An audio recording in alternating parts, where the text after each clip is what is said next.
चलिए स्टार्ट करते हैं। पहला क्वेश्चन है, चतुर्थ संपदा किसको निर्दिष्ट करती है? चतुर्थ संपदा किसको निर्दिष्ट करती है? तो चतुर्थ संपदा जो है वो समाचार पत्र को निर्दिष्ट करती है।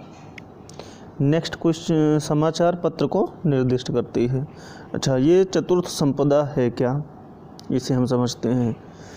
चतुर्थ संपदा समाचार पत्र को कहा जाता है। लोकतंत्र के 4 स्तंभ हैं, कार्यपालिका, विधायिका, न्यायपालिका और प्रेस को लोकतंत्र का स्तंभ माना जाता है। लोकतंत्र प्रणाली में विधायिका विधि बनाते हैं, कार्यपालिका उस विधि के अधीन कार्य संचालन करते हैं, न्यायपालिका यह देखती है कि कार्यपालिका और विधायिका जो कानून बनाते हैं और संचालन करते हैं वह संविधान सम्मत है या नहीं है।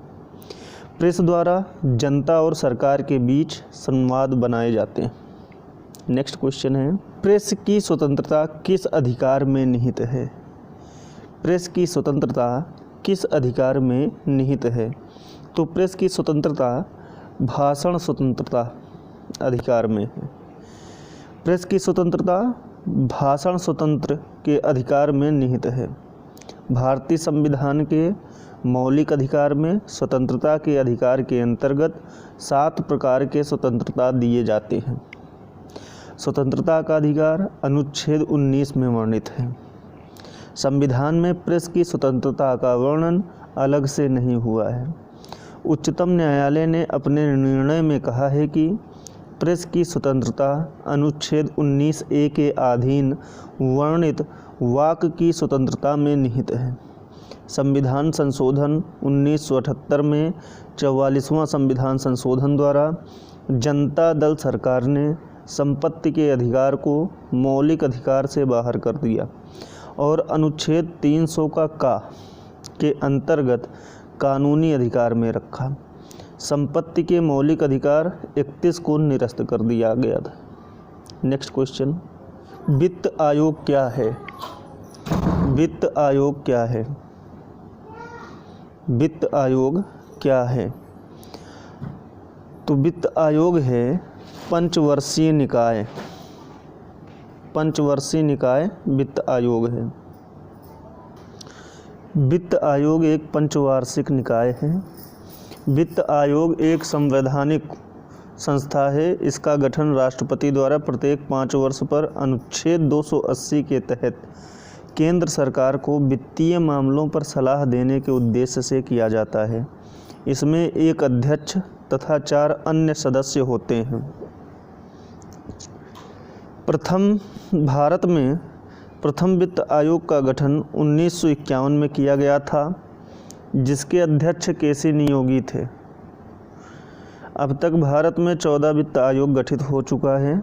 13वें वित्त आयोग की अवधि 2010 से 2015।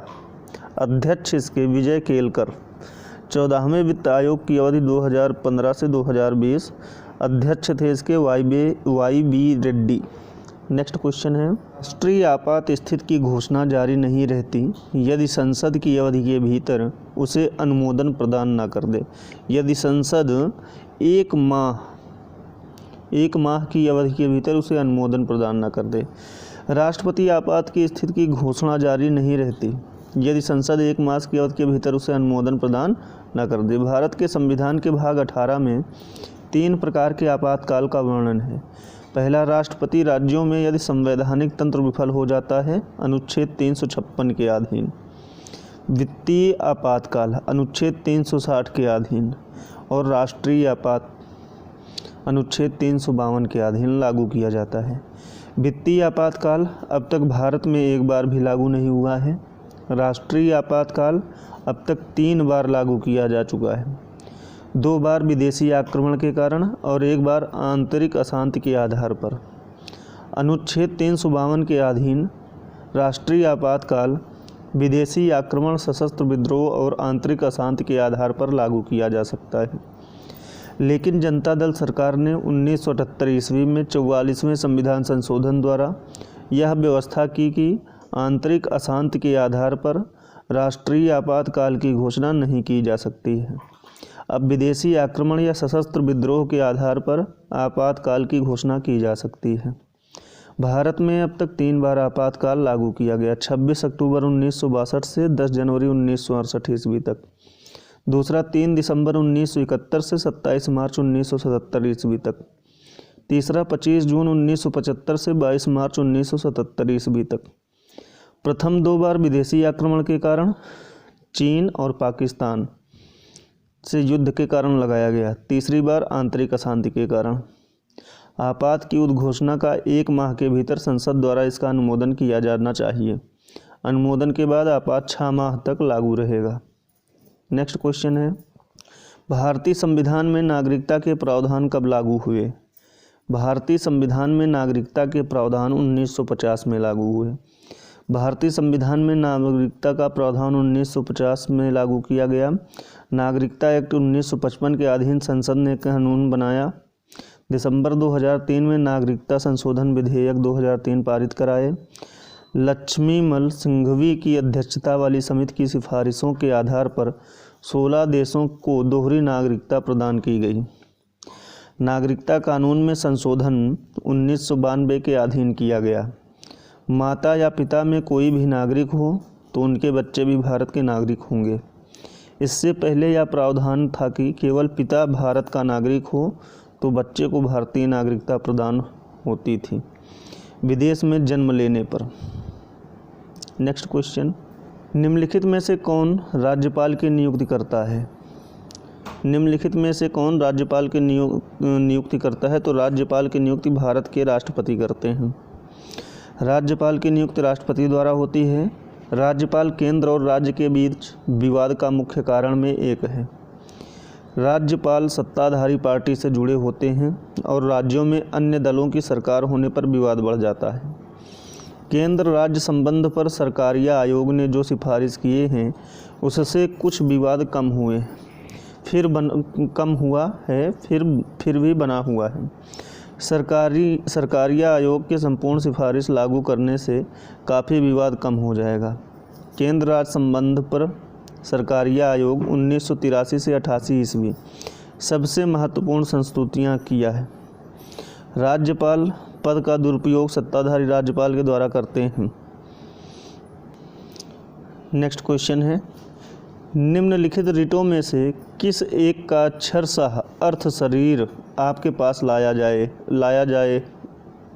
नेक्स्ट है बंदी प्रत्यक्षीकरण।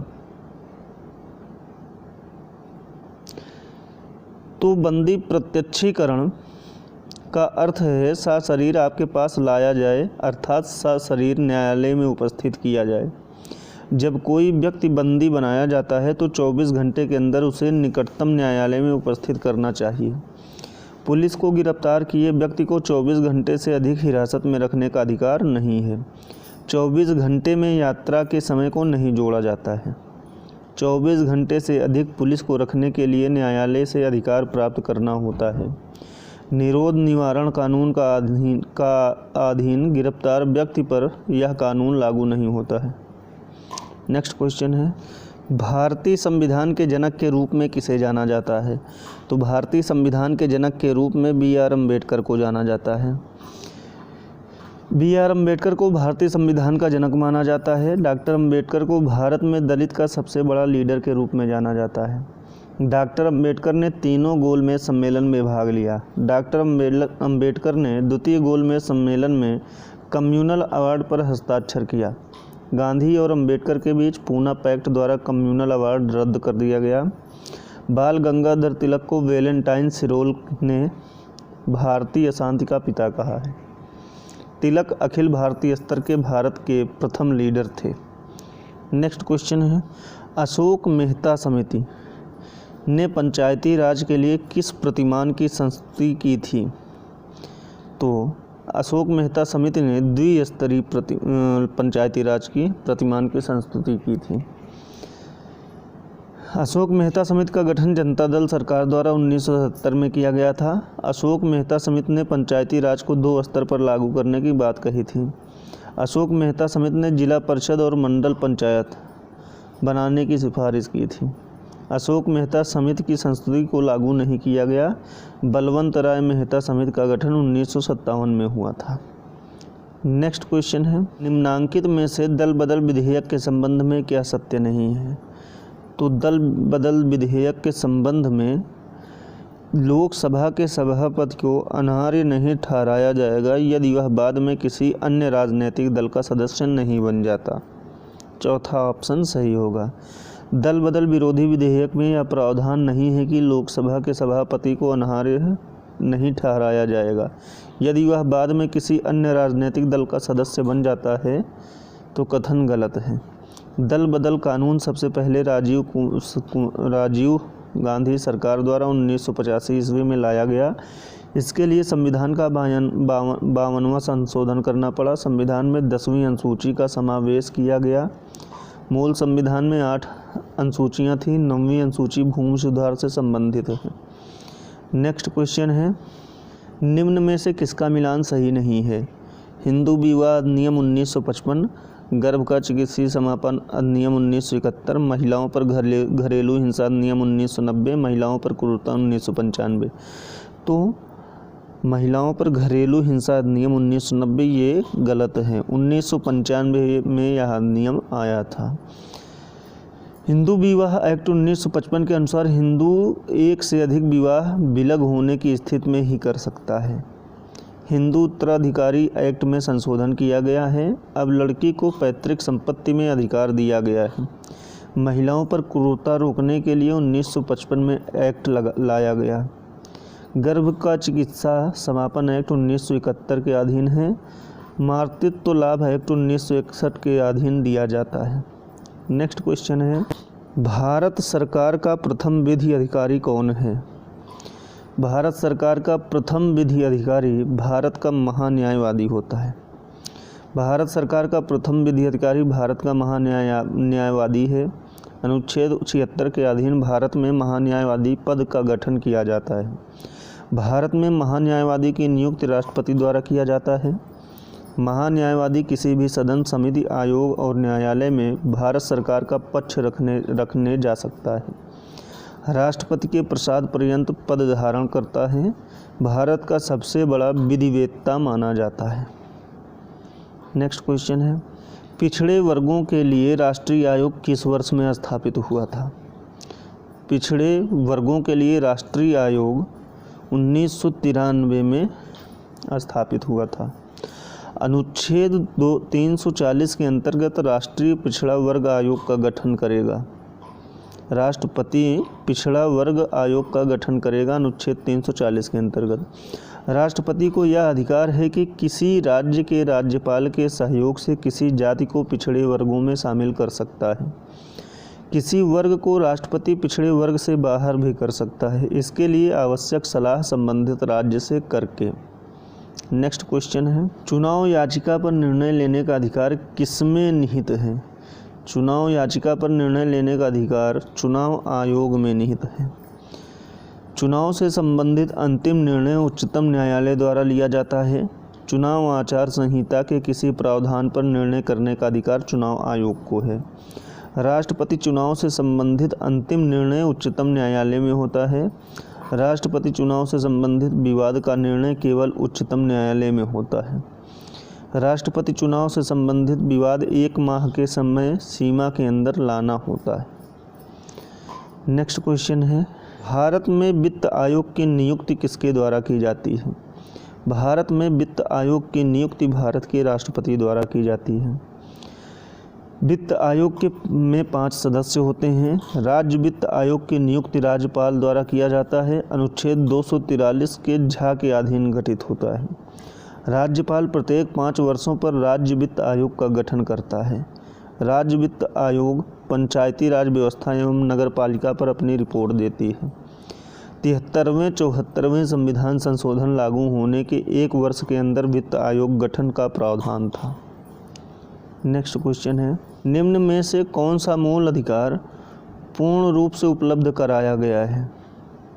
निम्न में से कौन सा मूल अधिकार पूर्ण रूप से उपलब्ध कराया गया है? तो वह है अस्पृश्यता का निवारण। अनुच्छेद 17 अस्पृश्यता से संबंधित है, इसका उल्लंघन करना दंडनीय है। गांधी जी ने अस्पृश्यता निवारण के लिए काफ़ी यात्राएं की। गांधी जी ने हरिजन संघ की स्थापना की, हरिजन पत्रिका भी निकाली। जन्म के आधार पर या किसी आधार पर ऊंच नीच का भाव करना मौलिक अधिकार का उल्लंघन है। अस्पृश्यता निवारण कानून भी संसद ने बनाया है। नेक्स्ट क्वेश्चन है, भारत में समेकित निधि के व्यय किसके अनुमोदन से किया जा सकता है? भारत में समेकित निधि के व्यय संसद के अनुमोदन से किया जा सकता है। भारत सरकार के सभी प्रकार की आय को 2 भागों में बांटा जाता है। समेकित निधि पर संसद में मत देने का अधिकार है। खर्च का अधिकांश भाग समेकित निधि के अंतर्गत आता है। संसद में इस पर मतदान होता है। खर्च के एक एक मद पर, आकस्मिक निधि पर संसद में बहस तो होती ही है, मतदान नहीं। नेक्स्ट क्वेश्चन, संविधान का कौन सा संशोधन राजनीतिक दल बदल से संबंधित है? संविधान का